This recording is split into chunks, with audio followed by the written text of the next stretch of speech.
Hare Nama, Hare Nama eva kevalam, Kalo nasteva, nasteva, nasteva gatiranyata.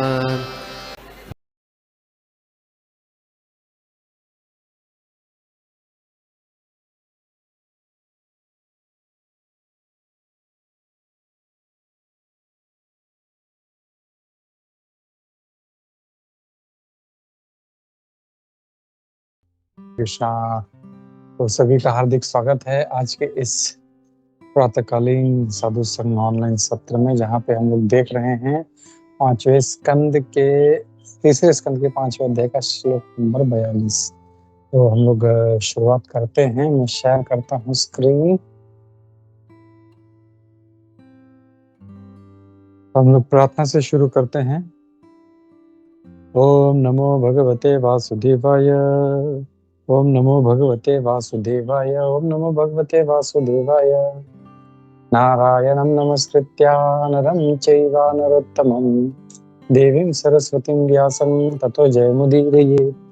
नष्टप्रायेषु भद्रेषु नित्यं भागवत सेवया भगवती उत्तम श्लोके भक्तिर्भवति नैष्ठिकी। मैं स्क्रीन शेयर करता हूँ।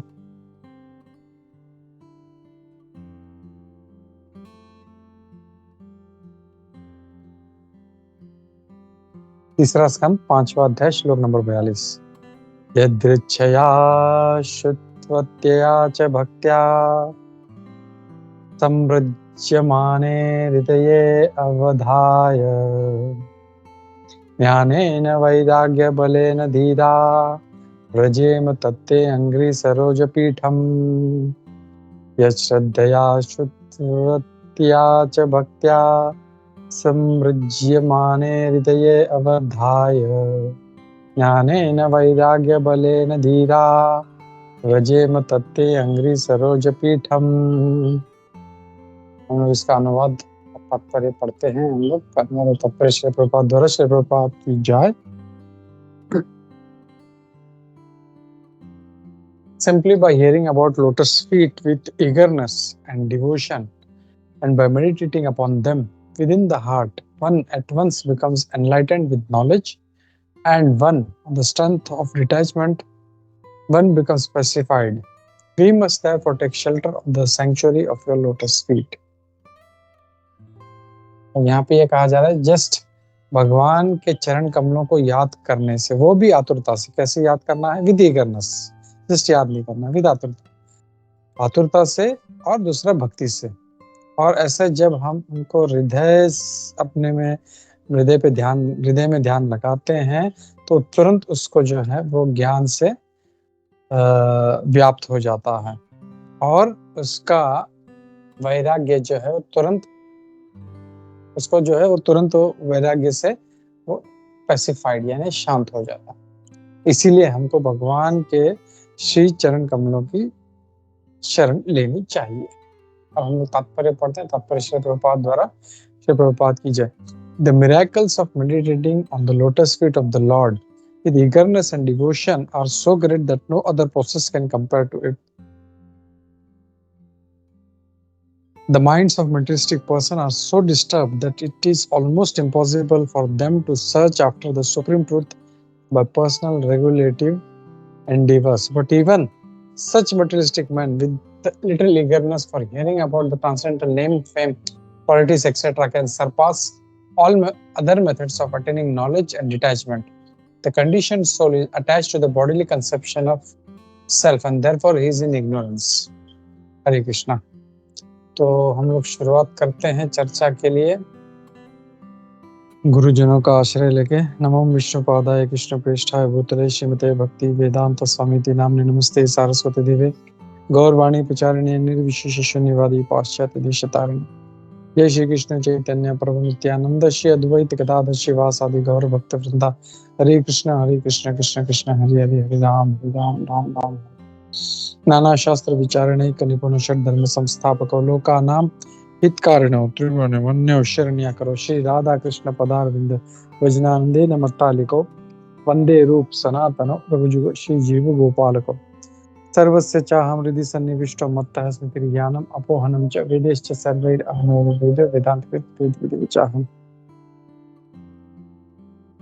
हरे कृष्णा। तो यहाँ पे अब हम लोग देख रहे हैं आज के श्लोक में, यहाँ पे प्रभु जो श्लोक क्या कह रहा है कि हमको सिर्फ भगवान के चरण कमलों को ध्यान करना, उनके बारे में ध्यान में, उनके बारे में सिर्फ सुनते हैं जस्ट, और वो भी आतुरता और भक्ति के साथ। और जब उन पे हम ध्यान लगाते हैं अपने हृदय में, तो तुरंत वो ज्ञान से व्याप्त हो जाता है एंड वो वैराग्य से वो तुरंत जो है वो पैसिफाई हो जाता है। और इसीलिए हमें भगवान के श्री चरणों की हमको शरण लेनी चाहिए। तब अगर हम लोग देखें तो यहाँ पे भगवान के चरण कमलों का जो महत्व है वो बताया जा रहा है। यहाँ पे सिर्फ मतलब भगवान के चरण का इतने इतने पावरफुल हैं, इतने शक्तिशाली हैं कि जस्ट उनका ध्यान करने से हम लोग जो हैं ज्ञान से भर सकते हैं, हम लोग ज्ञान से व्याप्त हो सकते हैं। अब यहाँ पे प्रभुपाद जी तात्पर्य में बहुत अच्छा बता रहे हैं कि द मिरेकल्स ऑफ मेडिटेटिंग, यानी जो चमत्कार है भगवान के चरण कमलों पे ध्यान करने का, और वो भी कैसे, मतलब सिर्फ ध्यान नहीं करना है, सिर्फ स्मरण नहीं करना है, आतुरता से और भक्ति से। ये यहाँ पे प्रभुपाद जी फिर से इसको दोहरा रहे हैं, हमको आतुरता से और भक्ति के साथ भगवान के चरण कमलों को उन पे ध्यान लगाना है। और इतना ये शक्तिशाली है कि दूसरा कोई भी जो मार्ग है, कोई भी प्रोसेस है, इसके कंपेयर नहीं कर सकता, इसकी तुलना नहीं कर सकता। It is so powerful. क्या?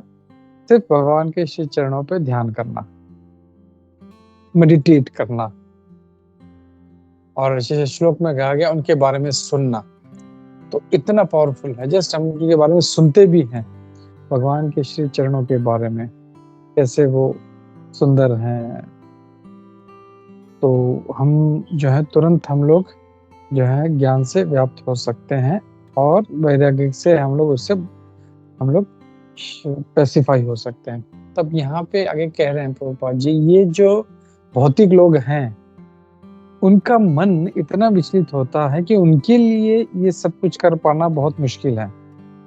क्यों? क्योंकि इनका मन जो है वो इतना भौतिक गतिविधियों में या इंद्र तृप्ति में लगा है कि कैसे मैं इंद्र तृप्ति करूं। तो उनके लिए भगवान के श्री चरणों पर ध्यान करना, उनके बारे में सुनना भी जो है उनके लिए बहुत मुश्किल है। लेकिन अगर ऐसे भौतिकवादी लोग भी अगर थोड़ा सा आतुरता से भगवान के नाम के बारे में, यश रूप गुण लीला सब कुछ अगर सुनते हैं, तो वो जो सारे जो ज्ञान प्राप्त करने के तरीके हैं, ज्ञान और वैराग्य, वो उनके आगे निकल जाते हैं।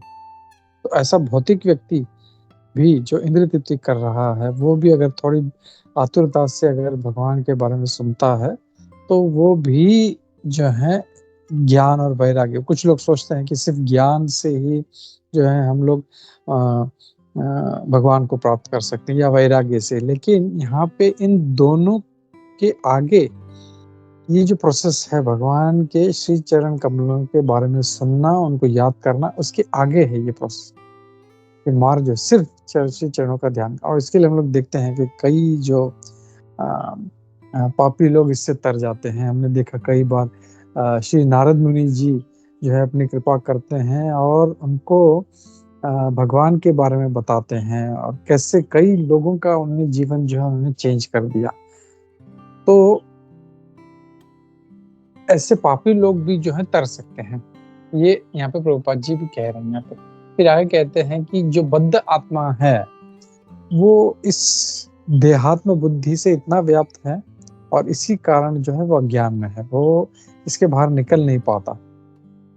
अब ये जो ज्ञान प्राप्त करने का जो तरीका है, जिससे वैराग्य आता है, वैराग्य किसके प्रति लाना है हम लोग को? हमारे भौतिक आसक्ति है, देहात्म बुद्धि के प्रति, या जो भी हमारे देह से जुड़े हुए वस्तु हैं उनके प्रति जो आसक्ति है, उनको सबको तोड़ना है हमको।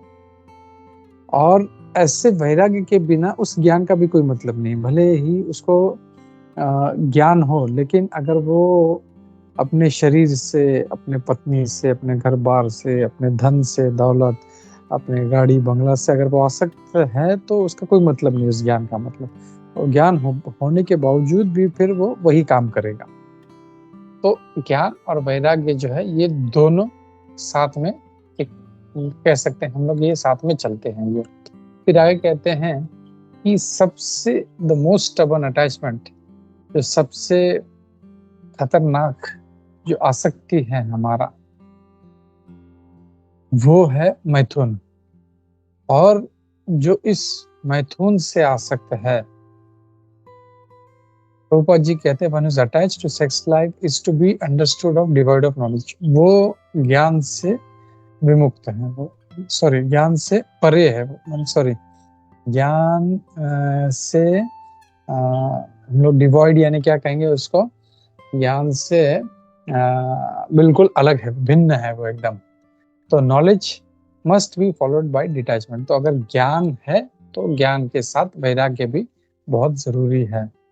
तो और फिर आगे कहते हैं that is the way of self realization, और यही आत्म साक्षात करने का तरीका है। अब इसमें प्रभुपाद जी कहते हैं कि दो महत्वपूर्ण, टू एसेंशियल्स, जो आत्म साक्षात्कार के लिए बहुत जरूरी है, वो है ज्ञान और वैराग्य। हम लोग देखते हैं भगवान भगवद गीता में बोलते हैं, ज्ञान और वैराग्य की बात करते हैं, और फिर कहते हैं अगर आसक्ति हमें काटना है तो असंग शस्त्रेण दृढ़ेन चित्वा। असंग को जो कैसे हम लोग असंग इस शस्त्र से हम लोगों को इसको काटना चाहिए, और कैसे दृढ़ता से हमको काटना चाहिए, और इसी तरह हम लोग जो आत्म साक्षात्कार प्राप्त कर सकते हैं। तो अगर ऐसा करते हैं, knowledge and detachment become manifest very quickly if one performs devotional service। ये ज्ञान और वैराग्य, कोई सिर्फ ज्ञान प्राप्त करने का प्रयास करेगा या सिर्फ वैराग्य प्राप्त करने का प्रयास करेगा तो नहीं हो पाएगा। लेकिन अगर कोई भगवान की भक्ति करता है, भगवान के श्री चरणों के प्रति कोई सेवा करता है, भक्ति रखता है, तो उसके लिए ज्ञान और वैराग्य ऑटोमेटिकली उसके लिए संभव है। उसको अलग से उसके लिए मेहनत नहीं करनी पड़ेगी। अब यहाँ पे प्रभुपाद जी कह रहे हैं कि the word dhira is very significant in this connection. तो यहाँ पे ये जो शब्द है इस श्लोक में, धीरा, ज्ञान वैराग्य न बले न धीरा, तो ये जो शब्द है प्रभुपाद जी कह रहे हैं कि ये बहुत ही महत्वपूर्ण है।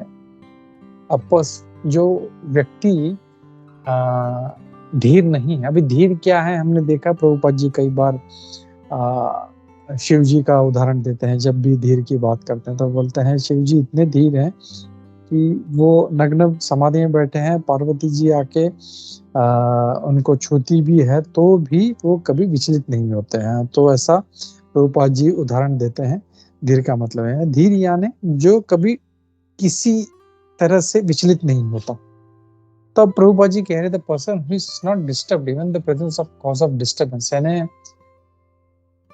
परेशानियों के, डिस्टर्बेंस के होते हुए भी जो डिस्टर्ब नहीं होता उसको धीर कहा जाएगा। तो भगवद गीता का श्लोक है, धीर धीरस्तत्र न मोह्यति, जो धीर व्यक्ति है वो कभी विमोहित नहीं होता। अब यहाँ पे प्रभुपाद जी इसके लिए श्री यमुनाचार्य जी का उदाहरण दे रहे हैं। वो बहुत अच्छा फेमस श्लोक है। वो कहते हैं कि जब से मेरा हृदय भक्ति से भर गया है, मैं मैथुन जीवन के बारे में सोच भी नहीं सकता, और कभी अगर कभी ऐसा कोई विचार आ भी जाता है तो मुझे इतना फील डिसगस्टेड, इतना बुरा लगता है और मैं उस विचार पे थूक देता हूँ। तो बहुत अच्छा श्लोक है वो जो प्रभुपाद जी कोट कर रहे हैं। और यहाँ पे कहते हैं a devotee of Lord becomes an elevated Dheera by simple process of meditating in eagerness on the lotus feet of the Lord।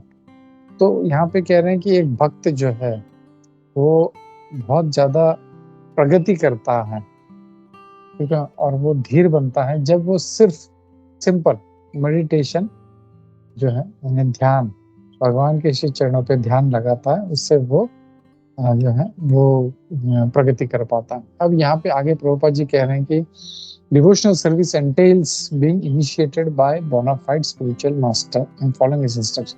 अब भक्ति कैसे करना है हम लोगों को? भक्ति हमें किसी गुरु के निर्देशन में करना चाहिए। जैसे बहुत से लोग कभी कभी एकलव्य का उदाहरण देते हैं कि बिना गुरु के भी जो है हम लोग जीवन में भक्ति कर सकते हैं, लेकिन ऐसा नहीं है। और ये हम देखते हैं कि द्रोणाचार्य जी ने भी इस चीज को स्वीकार नहीं किया। उन्होंने खुद कहा कि तुम्हारा अंगूठा मुझे दे दो। क्यों? लोग जो हैं उस चीज को समझ नहीं पाते, क्योंकि बोलते हैं अरे कितने क्रूर थे द्रोणाचार्य जी की, इतने बड़े योद्धा, एकलव्य जैसे योद्धा का भी अंगूठा छीन लिया। अगर एकलव्य होता तो वो अर्जुन से महान जो है योद्धा होता। लेकिन यहाँ पे समझने की बात है, सिर्फ किसी कला में निपुण होना महत्वपूर्ण नहीं है। जैसे अगर हम लोग देखें मिलिट्री में सिर्फ बंदूक चलाना महत्वपूर्ण नहीं होता, उसको वहाँ पे कई साल रह के उसको ट्रेनिंग लेना पड़ता है, उसको डिसिप्लिन रहना पड़ता है। इवन सुबह उठने से लेके खाना खाने में, सोने में, कपड़े रखने में, कपड़े पहनने में, even hair style, everything is discipline. तो वो जब डिसिप्लिन में रह के जब वो सीखता है और फिर जब युद्ध के लिए जाता है, तब वो एक अच्छा योद्धा बन सकता है। लेकिन अगर किसी को डिसिप्लिन ही नहीं, तो सिर्फ कला में निपुण है, तो ऐसा जो व्यक्ति है वो हानिकारक होगा वो, क्योंकि उसको कभी डिसिप्लिन रहा ही नहीं। थोड़े से उत्तेजना पे वो कुछ भी गलत कार्य कर सकता है। और इसीलिए द्रोणाचार्य जी ने उनसे जो एकलव्य था उससे अंगूठा छीना, क्योंकि ये एक चीज तो था कि वो क्षत्रिय नहीं था, और उसके कारण वो जो था वो उसका दूसरा जो था कि उसका द्रोणाचार्य जी नहीं चाहते थे कि कोई ऐसा जो डिसिप्लिन्ड व्यक्ति नहीं, जो कभी उनके अनुशासन में, जिससे हम लोग कहते हैं शिष्य का मतलब ही होता है जो अनुशासन में रहता है, शास्ता। तो अगर वो डिसिप्लिन नहीं है तो कैसा स्टूडेंट फिर वो? और इसीलिए यहाँ पे बहुत जरूरी है, भक्ति जब करनी है तो गुरु के निर्देशन में करनी है। हम लोग अपने मन से, बहुत से लोग यूट्यूब देख के या घर बैठे बैठे लगते हैं कि हम भक्ति कर लेंगे, लेकिन ऐसा नहीं है। गुरु के निर्देशन में ही भक्ति कर सकते हैं। और इसीलिए जो 4 संप्रदाय हैं ये भगवान ने हमको दिए हैं, श्री ब्रह्म संप्रदाय, श्री संप्रदाय, कुमार संप्रदाय और रुद्र संप्रदाय। और इनमें जो आचार्य हैं, उनमें जो गुरु हैं, उनको हम उनकी शरण में जाके उनसे हम सीख सकते हैं। तो जैसे इस्कॉन है वो ब्रह्म संप्रदाय से आता है। ऐसे बहुत से जो संस्थाएं हैं वो किसी न किसी संप्रदाय से जुड़ी है। तो ऐसे संप्रदाय से जब वो व्यक्ति सीखता है, तब व्यक्ति वो अच्छे से मतलब पालन करता है और गुरु के निर्देशन में भक्ति में आगे बढ़ सकता है। तो ये बहुत महत्वपूर्ण एक शिक्षा है कि हम लोग गुरु के, अगर भक्ति करनी है तो गुरु के निर्देशन में करनी चाहिए। और फिर प्रभुपाद जी आगे कहते हैं कि ऐसा जो अधिकृत बोनाफाइड स्पिरिचुअल मास्टर है is accepted by regularly hearing from him about the Lord। तो उससे जब हम गुरु से सुनते हैं बार बार और फिर हम उनको ग्रहण करते हैं। The improvement in knowledge and detachment can be pursued by devotees as an actual experience। तो ज्ञान और वैराग्य, इसमें जो इम्प्रूवमेंट है, ये हर भक्त अपने एक्चुअल एक्सपीरियंस से इसको समझ सकता है। जब यहाँ पे आखिर में चैतन्य महाप्रभु कहते हैं कि प्रभुपाद जी कह रहे हैं कि Lord Chaitanya Mahaprabhu strongly recommended this process of hearing from bonafide devotee. तो यहाँ पे कह रहे हैं कि चैतन्य महाप्रभु ने भी कहा है कि जो श्रवण करना है वो किसी ऐसे अहरे गहरे नत्व खेरे से नहीं सुनना है हम लोग को, लेकिन हमको जो अधिकृत, जो किसी संप्रदाय से जुड़े हैं, ऐसे भक्तों से हमको सुनना है, ऐसे आचार्य से सुनना जो खुद पालन करते हैं। जब वो खुद पालन करते हैं तो वो इसके बारे में बता सकते हैं। तो ऐसे चैतन्य महाप्रभु कहते हैं ऐसे आचार्यों से हम लोगों को, जो खुद मतलब आचरते इति आचार्य, यानी जो खुद आचरण करते हैं। लेकिन आजकल हम लोग देखते हैं कई लोग बोलते तो बहुत कुछ है लेकिन उसका पालन कुछ भी नहीं होता। तो वैसे नहीं, तो ये बहुत ज़रूरी है कि हम अधिकृत गुरु की शरण लें। और ये चैतन्य महाप्रभु का भी निर्देश है कि हमको ऐसे अधिकृत जो संप्रदाय में जो आचार्य हैं उनसे ही सुनना चाहिए। और ऐसा जब and by following this process one can achieve the highest result, ऐसा जब हम करेंगे तो हमको सबसे अच्छा फल मिलेगा। और कॉन्करिंग ऑल अदर मेथड्स, हम बाकी जितने भी तरीके हैं उनके हम उसके हम आगे निकल जाएंगे। तो बहुत ज़रूरी है। तो आज के श्लोक में हमको यही समझ सीखने मिलता है कि हमको कि भगवान के श्री चरण कमल कितने पावरफुल हैं। सिर्फ उनके बारे में सुनने से जो है, जैसे हमने देखा कि इवन नारद मुनि जी ने कई लोगों को जो थे, कई मतलब पापी से पापी व्यक्ति को उन्होंने भगवान का भक्त बनाया उनको। तो ऐसा जब करते हैं तो, और जब उनके आतुरता से हम सुनते हैं, लेकिन कैसे आतुरता से और भक्ति के साथ जब हम सुनते हैं और फिर ध्यान लगाते हैं तो हम लोग भक्ति में आगे बढ़ सकते हैं। तो इसी संदेश के साथ मैं यहाँ पे रुकता हूँ। हरे कृष्णा। ग्रंथराज श्रीमद् भागवतम की जय, श्रील प्रभुपाद की जय, इस्कॉन गोविंद की जय। हरे कृष्णा।